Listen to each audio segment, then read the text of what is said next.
Saluton mia caro amico, kiel fartas? Saluton el tuta mundo mia caro amico. Hodiaŭ la sabato decembro 3 en mia urbo Newzilando. La urbo Banda Aceh, ĉefurbo Banda Aceh, la vilaĝo estas Liu mia caro amico. Mi tre feliĉas, mi celebretas la profeto estiĝis profeto Muhammad sallallahu.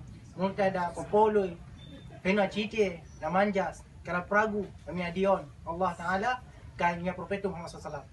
Mi estas kalmasana ĉi tie ĉar ankaŭ hodiaŭ en mia urbo Banda Aceh la pluvas, sed la blua pluvas estas tre malgranda mekronko. Nun ni havas ankaŭ la pluvas mekronko. La Dio Allah SWT tre amas al la popolo, amas la profeto Muhammad sallallahu. Do mi tre feliĉas, mi kun mia islama lernaĵo. Dia nama estas Tunku Muhammad Umar. Li estas la instruisto en la Islamon lernaĵo Liqa'ur Rahmah en la lando estas Newzilando. La ĉefurbo Banda Aceh, la vilaĝo estas Liu mia amiko.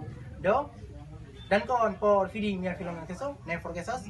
Venu a mia lando kaj mi volas kaj mi praktikas kun mia islama instruisto, nama estas Tunku Muhammad Umar.